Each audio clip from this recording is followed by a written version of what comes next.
In 5, 4, 3, 2, and 1. And welcome everyone to this episode of the Real-Leaders Podcast. And welcome everyone to this episode of the Real-Leaders Podcast. I'm your host, Kevin Edwards. Joining us today is Nichol Ng, the co-founder of Singapore's Food Bank, as well as an entrepreneur of 6 food companies there in Singapore and around the entire world. Please welcome Nichol Ng. Nichol, thanks for being with us today. Hi, thank you for having me. Of course. So Nichol, you're pretty big into food. I see you've been around a lot of food almost your entire entrepreneurial life. What gave you, where did the taste for food come from? That's a very nice question to start this day off with. It's 7 a.m. right here, right now. I think my affiliation with food really started very much early on, and I would say it's in my genes. My grandfather actually came from China to Singapore in 1934. And he actually started the food distribution business in order to survive. Actually, he came here after his first wife passed away, so he brought my younger auntie with him. And then subsequently, he married my grandma, had another 9 children, and then settled down in Singapore. So we've been around longer than Singapore have been. And what happened was he was selling all the food to all the street hawkers. That was in the 50s and the 60s, post-World War II times. And then my uncles was in the business, and they developed the food service model, where similarly to like Cisco Foods, I guess after World War II, everybody was like pivoting to new businesses. So that was exactly what we were doing, along with the industrialization of Singapore and opening up the ports and things like that. A lot of tourists, hospitality. So my uncles started selling food to the hoteliers.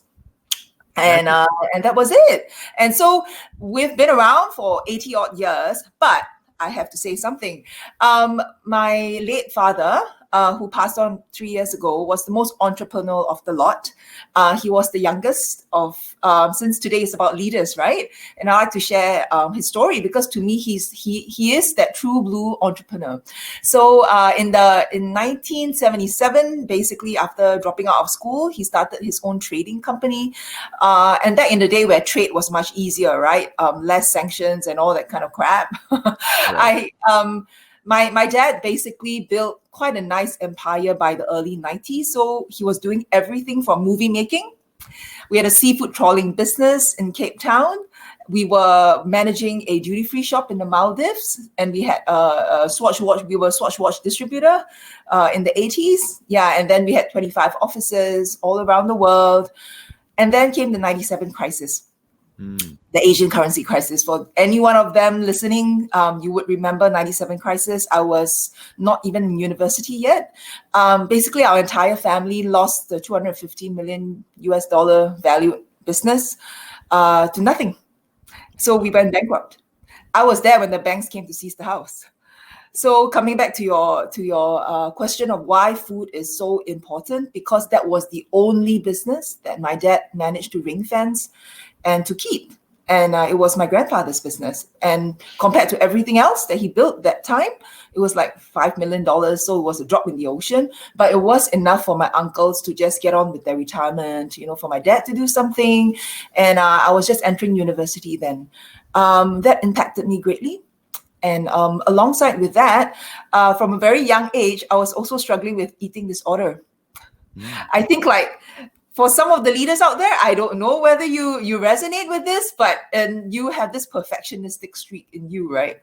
And you expect a lot. And being a female in Singapore and coming from a good school, it's a fine balance between perfection, doing well in school, being an all-rounded female, and attaining the grades that you need to get on further in life. So that was me, and I struggled since 11. So food is very, very close to my heart. And of course, our family being in food distribution business, we love to eat. So it's been in our DNA. Yeah.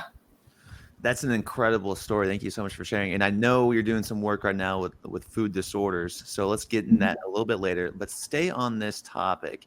Growing up in a family business household, what was that like? Was your family traveling all the time? How did you deal with the pressure of that environment? And what were some of the cool things that you could share with our audience today?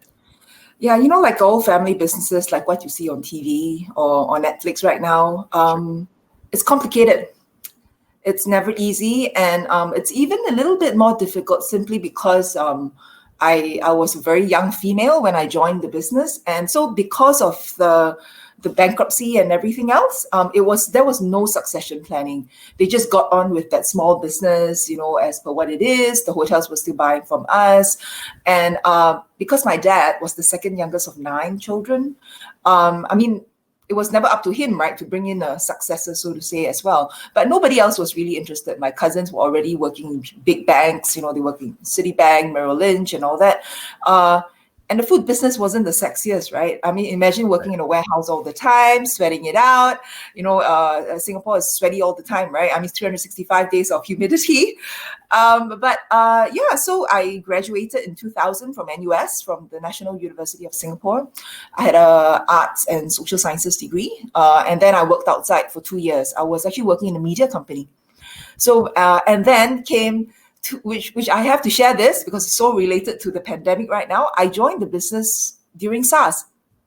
And that pandemic wasn't something like that right now. Very contained within Asia, and most of the hoteliers and the restaurateurs, we could all see the end of the tunnel, so to say. So unlike now, where the tunnel seems like it's going forever, but it was an interesting time. So I joined during a crisis, 18 years ago. Most of my older relatives actually gave me 1 year to survive. My uncle actually told me in my face that, hey, Nichol, you're a girl. Most of the business owners are male. Most of the chefs are male. And most of them are like double or triple my age because they were all mostly in their 60s already when they own businesses. I give you 1 year to survive. You see how long you can survive. So this is the exact tone that he told me. And being the 23-year-old, and that time I had long red hair, I wore 3 to 4 inch heels. I guess nobody really took me quite seriously, but I was the only salesperson. I was developing the whole ERP system. I was the one who implemented the back-end technology and everything for the business. Because when I joined the business, everything was handwritten in a little notebook for invoicing. I think for all of you who are so young, you probably have not seen such saddle stitch, auto-carbonated Never copy heard notebook. of it. Yeah, never. And even up till the 2000, right? I mean, we were using so much like fax machines, which I think a lot of you have never heard of. Dot matrix printers that goes. Yeah, it was a strange world, but actually, if you think about it, it's not that long ago. It's 18 years. So I came in, and then my dad said, hey, you want to learn about the business, and can you help me digitize the business? And that was it. That was 18 years ago, and there was no turning back. And actually, when I joined, there was like 30 odd employees, and 99% are male, with the exception of some of the finance staff and one other customer service lady that was helping to generate orders. But I knew early on that we were not just a distributor or a food trader. We are very much a food service player. So how it is, like for example, the US foods, right? And then you've got Cisco Foods in the US as well. So they are huge food service players. We don't have that in Asia. So we were relying heavily on wholesalers and sub-distributors. So I said, hey, there's so much more in Asia that we can actually do to professionalize the entire food service environment. So that got me really, really interested. And so after chugging along the business for a few years under the old company, the previous company was called Ng Marketing Private Limited. So Ng Chai Mong is Wang Zai Mao in Chinese, and it means the Wangs are forever prosperous. So it's not my grandfather's name, okay? It's just that.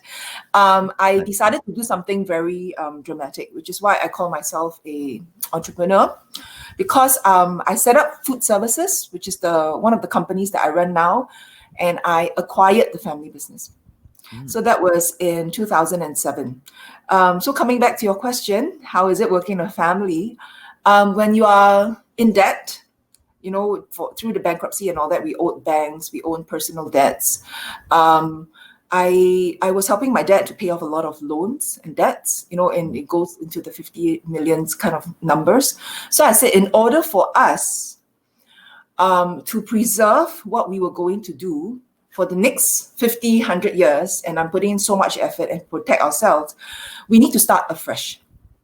It's not that I don't respect my grandfather's heritage and what he has built, but you keep the legacy, but you start afresh. So that's what we did. So in 2007, I just set up food services and we actually bought over the family business. It was an arm's length transaction. So we paid my uncles a retirement fund, and then I managed from there. So in 2007, we were like a startup, but in a 70-year-old body. And we revamped the branding. We were using black. Black is a taboo thing in Chinese. But I was running a food business in a black truck, and everyone was saying this girl is crazy, and definitely no banks, no bank support as well, because we started from ground zero, and but it was the best decision that we've ever made. So so very much we were like a startup. So from there we started food services. We currently serve about close to 5,000 F&B players with very small drops and deliveries. And then after that, we also opened our retail distribution arm. We also moved into logistics, and now actually we own our own building. So we have X properties. We wanted to build a playground for anybody that is in the F&B space. So we run actually a 250,000 square feet warehouse. It's a co-warehousing, co-cooking, co-office, co-innovation hub. And so basically it's for anybody to have fun and to develop your own brands as well. Yeah. Nichol, it's impressive. It's an impressive transition. I mean, that was your role, that you were tasked with digitizing an industry that has been around since the dawn of time. Now, what were some of the challenges you ran into during that transition? There's a lot of moving parts. Maybe explain to our audience how the food industry kind of works and what digital transformation you went through. Yeah, that's a very interesting question. Back in the day, most of the chefs, they were placing the orders via the phone. There wasn't really a back-end data system, and I'm very sure it was the same all around the world. Everybody just relied on their own brain. So the procurement buyers, even of the largest hotels and the largest food groups, right? Basically, all the prices and the products were all in their minds. So in what happened during SARS time and during that era, just in between whether the IT bubble burst and technology developments, everyone was forced to put that data into a server instead. And I still remembered something quite interesting, because most of the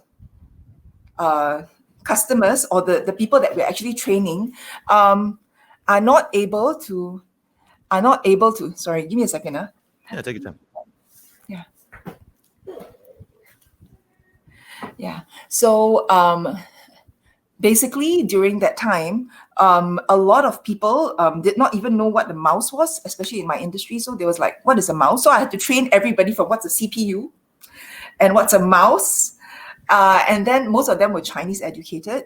So I remembered that not only was the hotels and the F&B people evolving and changing their business, even all the customer service, we had to train them. And so we took actually 2 years. I remembered very clearly. I met 11 vendors of different back-end IT systems, choosing one that was the most simple for someone who doesn't even know anything about ERP systems to use. And then after that, really gave them the full-on training about what's a mouse, what's a monitor, what's a CPU. For those of you listening in, you must be, oh my God, like what era is she staying in last time, right? But those were the people that I dabble with. And, ironically, there are still this group of people in the world, even for very developed countries, where they still rely on manual labor. And this is very true in the hospitality sector. I must say, maybe some of those that are in the 60s that are not highly educated, like not some of us that has been lucky enough to be, educated. There are some set of these people all around the world, that still doesn't know much about technology. They know service, they probably know how to press the cash register, but technology is something very new to them, and something that, due to the pandemic, at least in Singapore, they have been forced to learn. So our government have been giving out and dishing out free smartphones to every elderly, even in their 80s, and they've been installing like free Wi-Fi for every family, so that all the kids could actually be homeschooled. And they gave free laptops, and so, because our country is tiny, so they could do all this, and I'm quite happy that we actually did that. But that's technology for you. Yeah. Well, maybe keep expanding on this in the food industry with technology. How has it been helpful in terms of lowering your costs, as well as improving logistics, and getting a product from point A to point B? And also, we're talking about impact here. How have you been able to, we produce enough food to feed people, we just don't distribute it properly, right? So how has this new technology, your change, has been able to feed more people as well? Yeah, I think a lot of people are implementing technology because they feel that either it's cool or nice to have or something like that. But for us, before we make any changes to the back end, because it's a complicated ecosystem. So let's say, like we serve the Marina Bay Sands, right? So they use their own procurement system. We serve like McDonald's, for example, they have their own procurement system. In order to integrate the entire universe of both buyers and suppliers, for example, this itself has been something that's ongoing for the last 10 years, and nobody has really quite gotten to the bottom of it. And sometimes, because our clients expect us to do a lot more for their own system, my team has to do more. So they are asking us to do the paperwork and the receiving on their behalf. So they improve their productivity, but they are just basically passing the job to someone else to do. And I have been questioning a lot of our big clients as well. I'm saying, is this fair? Because I'm a small, medium enterprise. I have about 200 employees or less. I'm sure there's more that you can do. I'm hiring people to do your work. So I think in the quest for digitization, this was something that we also encountered. But definitely the data that we have collated through it all. So now we have our own e-commerce. So we deliver to homes as well. Yeah, so people have been shopping like 25 kilogram bags of flour that used to be sold to hotels, right, to be baking at home, because that's what they do now, right, when they're stuck at home. So, we've had e-commerce going. And with all this data, basically, technology has enabled us to digest and to segment our customers very much clearer, very clear. So, when it comes through the phone, it's not the same because it doesn't leave the trace that you probably know. So now you know how frequently this person orders, and how do they order, what's the usual basket size, it's something that makes it easily trackable. And the other thing that we also did was we actually forced our drivers to use fleet management. It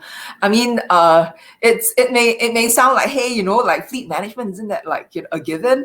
No, they feel that they know the Singapore streets very well. So they could do 50 deliveries in a day, and they will do the route planning themselves, because we do up to maybe 1,500 invoice daily. For a tiny island of Singapore. So they are able to complete it, and I've only got 30 trucks. So I don't know how they do it, but they accomplish all the deliveries. But 2 years ago, we forced them to use a fleet management system. And actually, it's very good because it gives me clarity. And actually, it helps me to track my assets as well. And I have to share this story because there was one driver that went missing. And we're saying, where is this guy, right? His truck was like parked somewhere in the basement. If I didn't have a fleet management system that has a GPS to see where he was, I wouldn't be able to know where he is, and I would have just lost the truck. But anyway, coming back to your question about impact, this leads me to the food bank, obviously. And I think a lot of people are quite shocked and surprised that Singapore needed a food bank. We are seemingly this tiny little perfect island that doesn't seem to have poor. There's no homelessness, no rubbish, no chewing gum, and that comes with everything else. I think our poor is properly housed. We've got world-class government housing. The public housing here is fantastic. And just to share, before we even get to the food part, is that a lot of them is like 1-room and 2-room flats that you can actually rent from the government. It's like $20 a month. It will come fully equipped with a living room, a room, a bedroom, and a kitchen. It's $25. And you can stay there yourself with your family. And the utilities are all already piped in and everything. There's proper, rubbish clearance and the whole lot. And the best thing is these blocks are also served by social workers. So they get visited very regularly. So our elderly are also housed in these blocks. And those that have elderly, they actually have handrails and alarm pulleys and things like that. So if they fall down and all that. So just to share, in case of those of you who have already been in Singapore before, and I say, but I don't see any poor, because they are placed in very nice and proper housing. So at least their shelter has been taken care of. But Singapore has no minimum wage. There's no poverty line. And we're a first world country. So I felt strongly that we needed to find a way to reduce our food waste, because Singapore imports 90% of everything that we consume. We only grow 10%. So yes, we have about 187 farms, including some egg farms, vegetable farms, and all that as well. If any of you are interested to set up farms, you can come by to Singapore, highly subsidized land. And we are going into high-tech farming. We are basically attracting a lot of great investors for that. But anyway, we want to be self-sustaining by 2030. So hopefully we can grow 30% of the food that we require by 2030. But while that being said, we are a free port. So everything that we import, with the exception of cars, alcohol, and cigarettes, everything is tax-free. So as all the businessmen and the traders, right, food is the number one thing that they like to import. So they import a lot. So I'm not sure whether you know, but Singapore is number one, the most food secure country in the entire world. So we are ranked higher than Norway and the UK. We are number one. You could check. I think even for this year's index, we are right up there. Yeah, so we are food secure in the sense of where we source our food and ample supplies of food. So all of us, no problem, plenty of food, safe food as well. We've got a very good governing body for that. But we throw away 30% of everything that we import. So being in the food business for so long, I saw the kind of food waste that goes around, right? It's really ridiculous. And then on the other hand, we've been receiving a lot more requests for donations. People are writing in to say that, hey, dear so-and-so, we are requiring 100 bundles of food, 200 bundles of food. And that has been escalating since I joined from 2002. So I said, something must be going on, like the income gaps are widening, people cannot feed themselves easily. And I have to put a disclaimer here as well. In Singapore, you can still get a hot meal for 3 Singapore dollars. That's under 3 US. So it's like 2+ US. You can still get a full hot meal, a hot piping bowl of noodles or a plate of chicken rice or something. So I think in other parts of the world, first world countries, very difficult. You probably get half a donut and a washed up coffee or something. But in Singapore, you can get a hot meal. And so therefore, there's a disjoint. Like, how come there are still hungry people? So we decided to start the food bank in 2012 together with my brother, who joined the food business as well in 2008. The biggest joke is when we wanted to register the name, the Food Bank Singapore, we were rejected a couple of times by the Singapore authorities. And this showed how little they knew about food banking. The officer actually told me, hey, Singapore, no more banking license. That's what she said. And I then said, sorry, you cannot open another bank here. No more space for another bank. I said, but I'm not going banking. So I gathered, from Feeding America and all the data and whatever that we are learning from overseas. And we told the officer, I say, hey, this is the kind of bank that I want to start. We're an NGO, we're a charity. But we started that. And it was a small, humble beginning. It was just me and my brother wanting to give back, wanting to motivate our larger food companies that work alongside with us, like the Nestle's and the Unilevers of the world, that surprisingly does a lot internationally, but they don't donate their food in Asia. So I said, something is wrong. I mean, usually Singapore is where the APAC headquarters is. So we wanted to change this because, for example, in the US, Kellogg's is a great supporter, but they are not supporting anything in Asia, which I find it very, very unusual. So I said, why is there this mindset shift, right? Company culture is company culture. So, but anyway, we bit the bullet. So these two young punks from a small company taking on the giants. So we said, okay, let's go out there and ask people, donate your food. Don't dump them.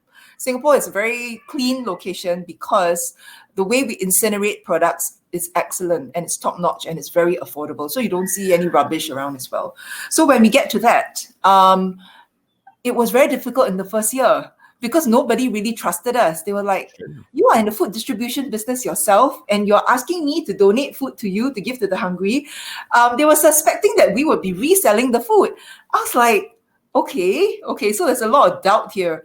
That's number one. And secondly, liability till today remains a very big issue, or the fear of liability. So a lot of people, because Singapore is such a clean place, and we have great systems, everyone is fearful that after they donate the food, after they consume it, what's going to happen if someone falls sick or they die from food poisoning and things like that. So liability is still a very big issue for us right now.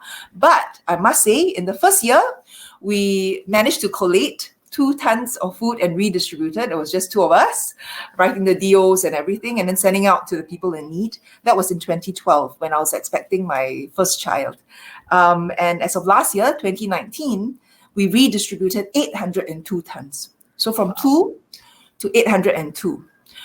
So that's one impact for you. Okay, so we started with 60 charities and now we have 360 charities and we are reaching out to more than 250,000 people in Singapore through this network.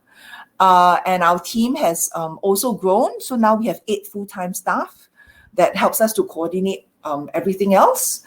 But I must say, importantly, is during the pandemic. So Singapore had kind of like a lockdown as well, what we call a circuit breaker. It was just about 7.5 weeks where we were supposed to stay at home a bit more. And so this was causing a lot of problems, right, for the families in need. So what we did was the food bank, for the first time, because some of the charities are closed, we picked up the pieces to go door to door to deliver meals, hot meals. And I think this is where we created a lot of impact because instead of getting all the donors' money and then getting a soup kitchen to cook the meals, this was what we did. We took the millions of dollars that was donated, we supported restaurants, we bought their food. And so we helped our F&B clients to struggle through that period, took the food for a fixed cost, so it's like $4 every meal. And then we redistributed these cooked meals to the hundreds, thousands of people that we were serving door to door. And it started out as a very small target that we have. So over the 8 weeks, we were planning for 10,000 meals. But through the course of April to end of August, we actually redistributed 1 million meals. Yeah, we were quite surprised that we managed to accomplish that with very little volunteers, because now with safe distancing and all that, the number of volunteers for most charities have actually dwindled as well. So we managed to get that going. And at our peak in June, every day we were dishing out 15,000 meals door to door. Yeah, and but I learned so much from this exercise as well, because when we gave the meals door to door, people gave us feedback on yesterday's food. And that's when we also realized that, hey, they are also humans, right? But usually when we do food ration dispatch or meals dispatch, we don't really think of actually what do they enjoy eating. So and I think like all of us as well, we eat for a multitude of reasons. It's not just for sustenance. We eat, to be happy. We eat for social gatherings. Some of us like sweet, some of us like sour, whatever it is. And so therefore we learned that we have to respect the people when we dish out the food as well. And the funny thing was, everyone, most of them, 99.9% of them are saying thank you for restaurant quality food, because the food that they've been getting from their soup kitchens were kind of like substandard. It was like healthy but yucky, and they were like, okay, thank you for. And so they were so glad with the variety. And because we serve everyone from the elderly, from 4 different races, to young children, also different backgrounds and races and different ages as well. So they were also glad. There was one day we were dishing out fish and chips. And they were so happy to be receiving fish and chips. So we saw the glee in the kids' eyes as well. And that for me was the biggest impact. It's not about the statistics. It's not about how many you have fed, but on a social aspect, a psychological aspect, what else have the food bank brought to them? So, usually I know globally now we're really trying to say how many more mouths we need to feed, how many more tummies we have to fill. But the fact is that food is a very social thing, and it ties very closely to emotional well-being. So in stressful times like we are right now, it is even more important to be attached and geared up to that component of feeding as well.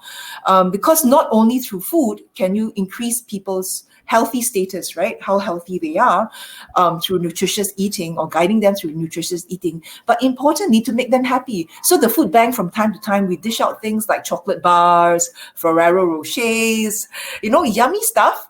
And now in Singapore, actually, and around the world, for Chinese, we're celebrating the Mid-Autumn Festival, which is the mooncakes. So if any of you, you have this sweet piece of cake, and so once a year you look at the moon and then you appreciate and you eat all these different mooncakes.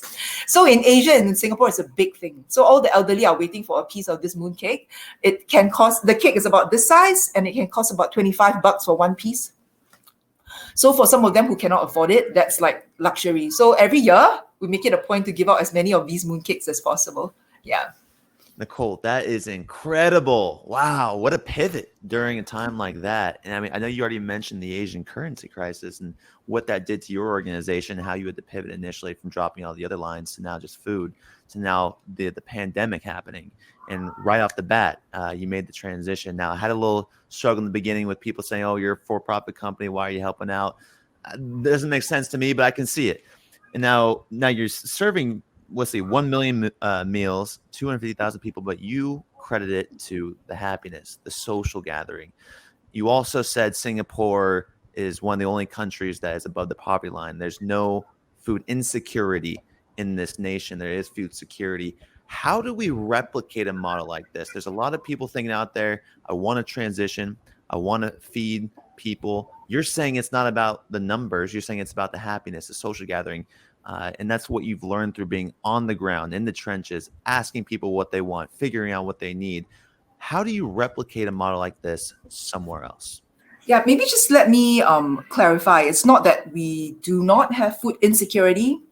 It's just that the government has never done a study into it. So what we did at the food bank, 20 months ago, we paid $250,000 to a university here to study this problem.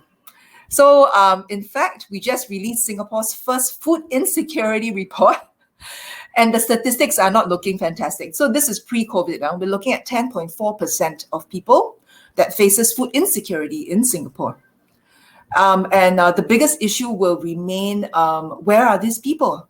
Because they are hidden somewhere. So this is one. But during COVID times, I think the numbers is hovering close to about 1 in 7. So it's from 1 in 10 to about 1 in 7.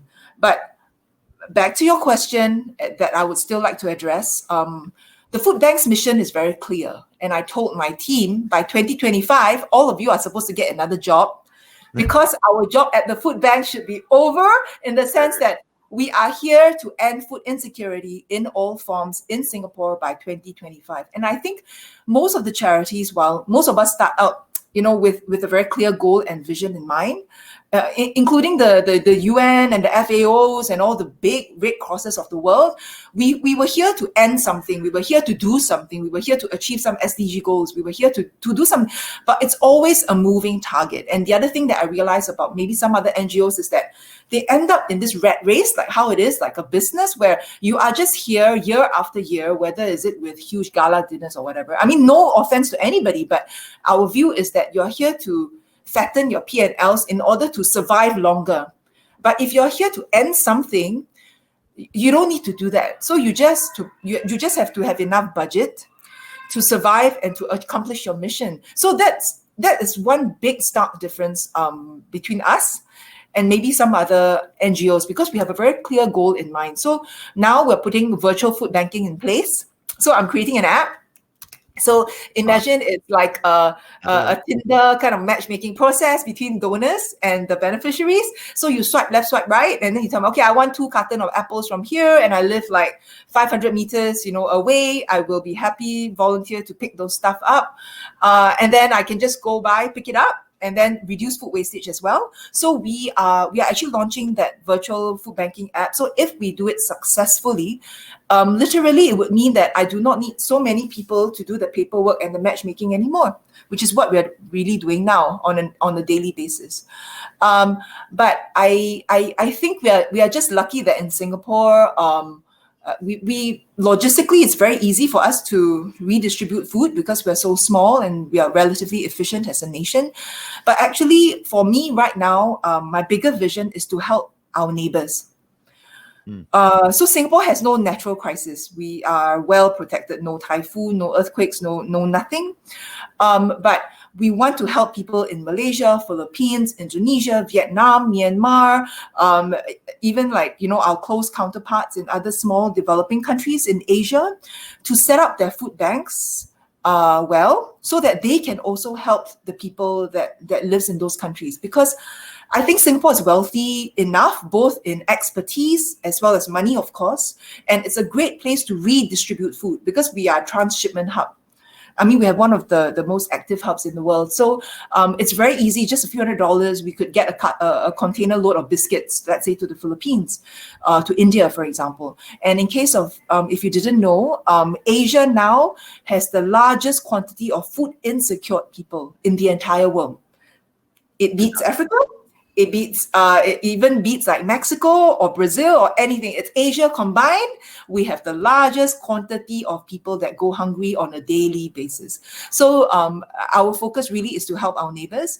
And we're happy to say that being a member of the Global Food Banking Network, they have kind of selected Singapore as well to be the Asian headquarters for GFN. So what that means is that we then have an added responsibility to ensure that food banking thrives in this part of the world. Yeah. So does your mission transcend Singapore then? And why is that important to have a long-term vision versus something that's just close to you? Yeah, I feel that in order to be a leader and to make a great impact, firstly, yes, so like what we did in 2012, we started small. And through the trial and error, we started out, right? So 1 invoice, 1 container, 1 truck, whatever it is. But as we got the momentum, it was important to be even to believe ourselves even greater. And we said that, hey, if I can accomplish this successfully in Singapore, I can also make that impact all around the region or anyone across the world if they needed any help. And the thing is that we're not saying that we are the wealthiest or we're the largest or whatever, but maybe we have the biggest heart. And it's people that has the generosity in terms of sharing. I think the idea and your mission will actually be propelled even faster. Yeah. Do you think there's a lack of generosity around the world today? And why is that also good for your business model as well, to work in other communities, to build those relationships and to show the people that, hey, look, we are generously giving away some of our surplus to communities who need it and are in need? Yeah, I think maybe because of the crisis that we are in right now, a lot of people have started to look inward, right? Like what's in it for me? How can I protect myself? So everybody's safety mechanisms goes up, right? So unless you're in a position of privilege, like a lot of leaders are out there, so whether we are already running a business that's still doing fine, the question for us or for a lot of us is at the back of our minds: what else can we do to impact other people, or to start that, right? So I feel that generosity is important, but more importantly, I think empathy and compassion is also important. And I think, all along people are talking about CSR, about having value in the systems and all that. My own feeling is that the premise many years ago, maybe 100, 200, 300 years ago, when we first started businesses, the concept of business and companies, right? It was actually like, if you just take like a few hundred years ago, if you deep dive, right, especially in China, for example, like in a village, every different company or business actually functioned as a function of society. That means one of the guy was a butcher and someone sold vegetables, or someone helped you to, produce your swords or whatever it is. But everyone was just a function of society. So now, if we take that philosophy back to the businesses that we are right now, so other than being giants in our own capacity, right? We are just functions of society, and we should always have a valued system to serve. And I think if you have that fundamental mindset in everything that you do, you will manage the business quite differently from just anything that's just garnered by dollars and cents. Yeah. So, Nichol, let's take an example of some, let's say, a shared value, or how you're adding value to a supply chain. With where was that ice cream with the chestnut ice cream on here? Corimo. Yeah, Corimo. Did a little research on Corimo today. It looked pretty interesting, and that's why I think it's really important we explain to our audience how complex the supply chain is for a product like this. How do you add value to the value chain in a process like this? Wow, you really did your homework. That project. I watched a little kids video. Is what I did. that little cartoon. You know what I'm talking about? Yes.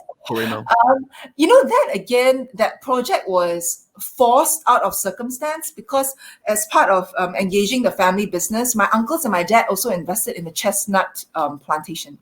So we actually own 250,000 trees in China. So we were growing Japanese grade chestnut. So this was in the late, it was also in the 90s. So I don't know whether you're aware, but basically chestnut as an ingredient is even more expensive than raspberries, blackberries, or anything combined. So in Japan, it's a very prized possession, and every nut is about this size. Right. And so therefore, it's huge, it's a spiky nut, but it's really big, and it costs a lot of money to be able for people to afford to buy these things. And you have 250,000 trees that is matured and producing fruits that's 100% for the Japanese economy. And as a lot of us know, the Japanese economy has been flat for many years. It's been more than 10 decades. There's hardly any growth. Nobody's really spending. So therefore, the consumption of chestnuts also dropped off. So when I got into the business, then I was asking my uncles, right? I said, hey, you've got so many nuts. What are you going to do with it?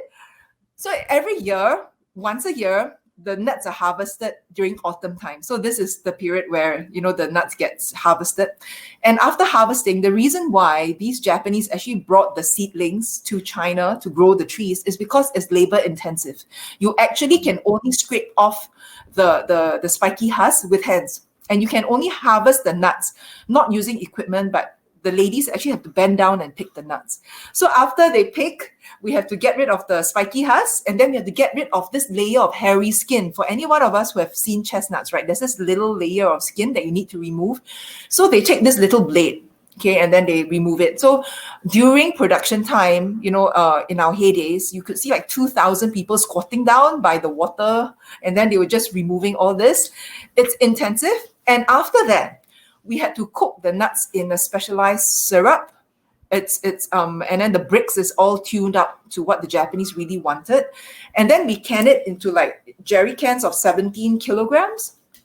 And this is where it becomes interesting. As a commoditized product, they will squeeze you for every dime.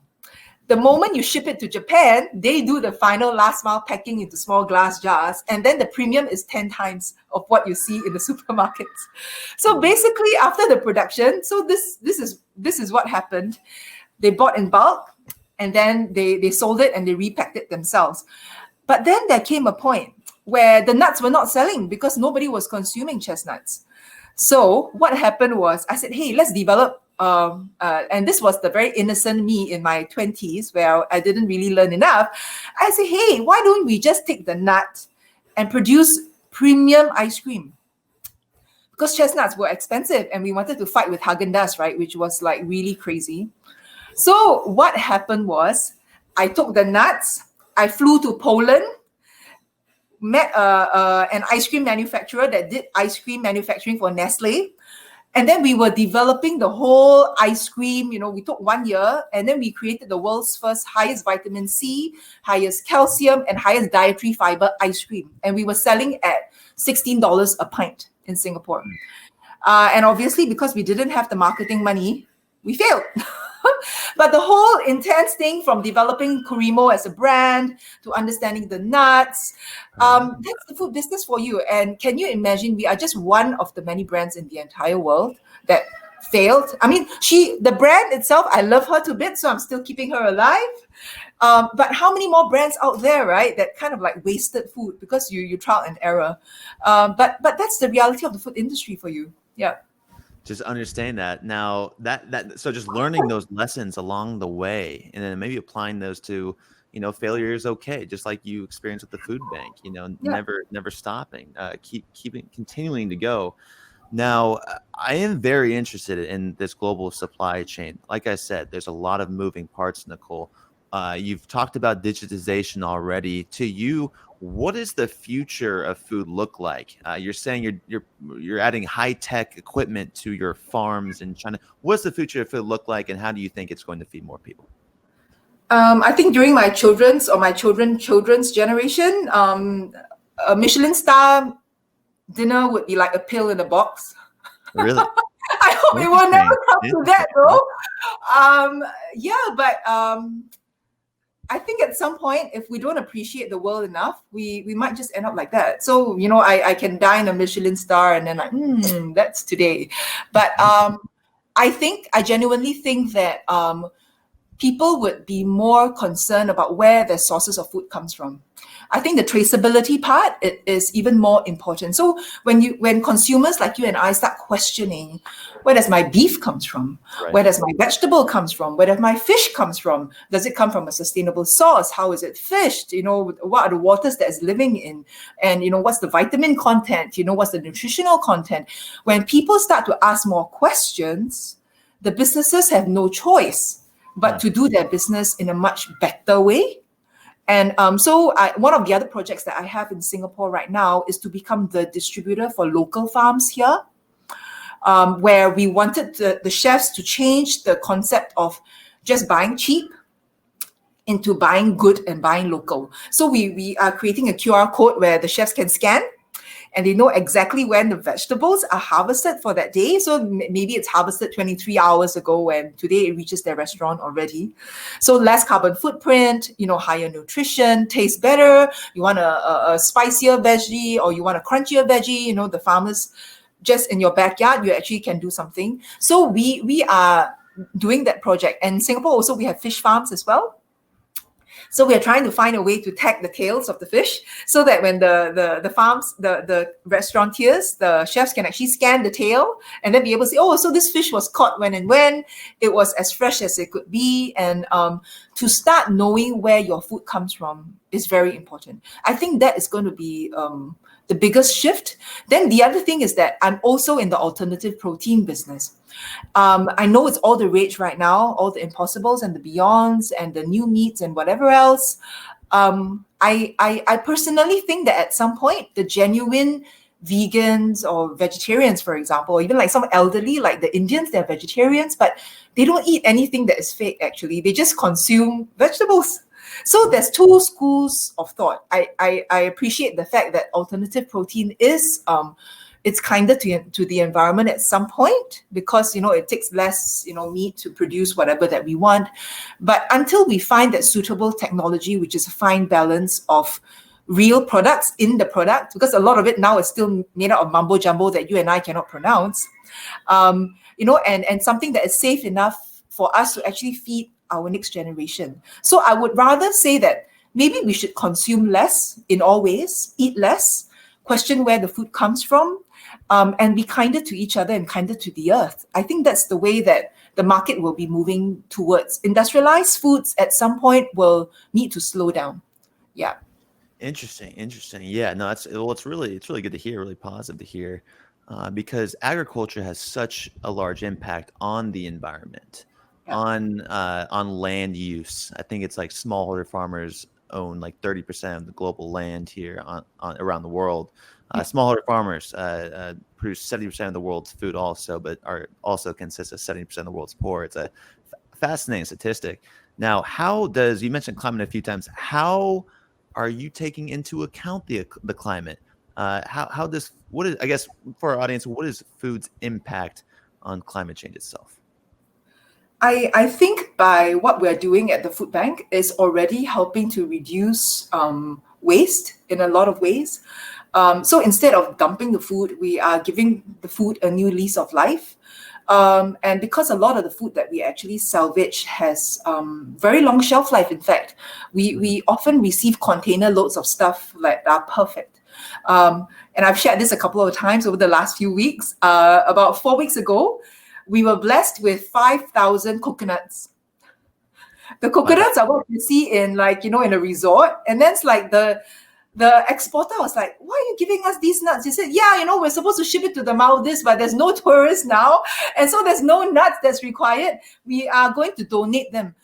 5,000 fresh raw coconuts, the kind that you would drink with a straw. And and we managed to redistribute that as well. So in the food donation process, we've also learned so much of the weird types of food that actually enters our shore. I think the other part of food that a lot of people don't see is the packaging. Yeah. So actually, we use so much packaging for food. It's ridiculous. From anything from plastics, your tins. Sometimes the cans are even more expensive than the beans inside the tins, because now metal and resources are actually so expensive, right? It's not the cheapest of the lot.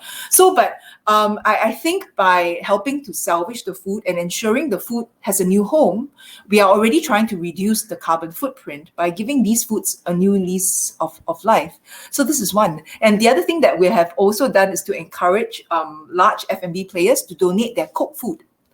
I think this program is relatively new in the entire world. It's not many countries who have this program. So what we did was we actually salvaged cooked food from like buffet lines, back of house, and then we add those foods and then we donate them out to soup kitchens where they can add them to their meals or their bento boxes or whatsoever, and then it helps to reduce their food costs as well.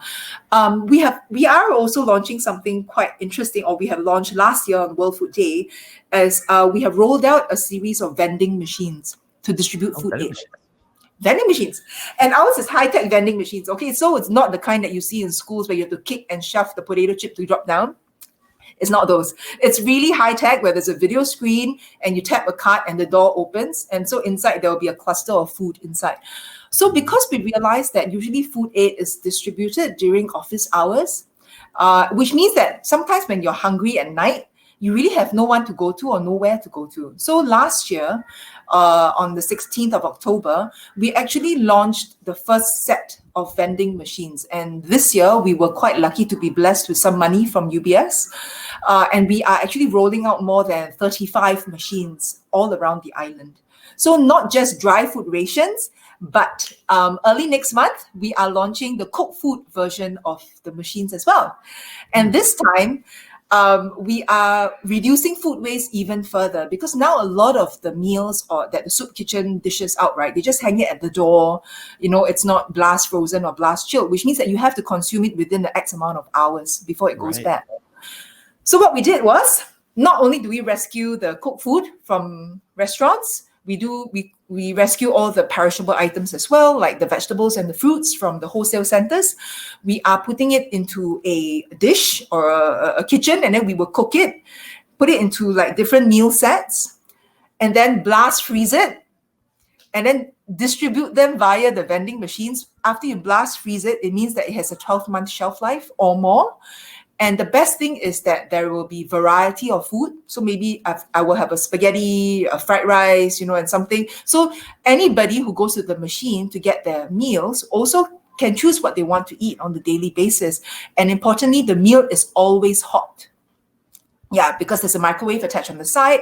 You can heat it up any time of day. So if you're a security guard, you end work at 11 p.m., I need something hot, I want to have some spaghetti or fried noodles or something. I just go to a machine like that. So, and the best part is we're working with the National Heart Foundation to ensure that the food is also nutritionally balanced. So there's calorie count, there's fiber content, there's what the vitamins and the nutrition is as well, listed on the packaging. So we are launching that in about 10 days time. Yeah, so we are moving to cooked food as well. And after we learn the setting up of this whole thing, we are hoping to motivate the rest of the food banks in the region, especially in places like Hong Kong, to actually install vending machines as well. Because I think in the COVID world that we are in right now, where everything needs to be contactless, this is a great way to distribute food aid. Yeah. Nichol, it's fascinating. And by the way, good luck with that. That's amazing. It seems like there's so many parts going on, but at the same time, throughout the constant theme, throughout all these ideas or solutions has been, to me, just simplicity. Everything's been simple. Oh, we went with the I think it was the UI that was as easy as for our people to use, right? Mm-hmm. Out of all the others, we went with a way to make people happy, to get meals. Everything has been a simple decision for you to make things easier for other people. Now, what advice would you give to other business owners listening to this who may or may not be in the food industry, but are trying to solve these problems in innovative ways, using cross-sector partnerships, using partners, anything? What advice do you have for business owners today? I think the world, life, businesses as we know it right now, has become way more complicated than it should be. So I think as a business owner, your vision, your beliefs, and even the way that you're running your business should be simplified. And in some ways, going back to basics, because at some point, we will need to press the restart button on a lot of things. And if you are going to be a successful business, we don't always have to fight with the large giants of the world, right, where they have such an intricate system. But if you're able to bring one simple solution that helps a lot of people to solve their problems, you are successful in your own right. And I genuinely believe that that is the role of every business out there. So if all of us solve different things collectively as a community, we can do a lot more good than bad. Ending food poverty, a simple message that transcends more than just your own community. That's a trait of leadership. Nichol, the last question I have for you today on the Real Leaders Podcast is, what is your definition of a real leader? I think a real leader is someone who can cry, who can laugh, who can feel frustrated in front of the team, and yet when the situation demands of him or her, will still be able to stand in front of the pack and take the shots before anybody else. I think like your header for this podcast, right? Being real leaders and being a great leader is just about being real. I think a lot of times we have been asked to live up to fakes, or this facade that we have to build up of ourselves. But sometimes by being real, being vulnerable is a power in itself. And this is genuinely something that I believe in. If we are true to ourselves, it's less tiring, right? Yeah, you are already someone that probably have some form of power to make a change in the environment and the company that you're in. But just be real to yourselves and to everybody around you. Nichol, it was so fun meeting you. Thanks for doing this. You brought the energy today. I know it's 7:15 a.m. on a Saturday in Singapore. Thanks for hanging on. For everyone listening on Crowdcast and on LinkedIn Live, I'm for Nichol Ng. I'm Kevin Edwards, asking you to go out there, stay true to yourselves, people, and always keep it real. Thanks, Nichol.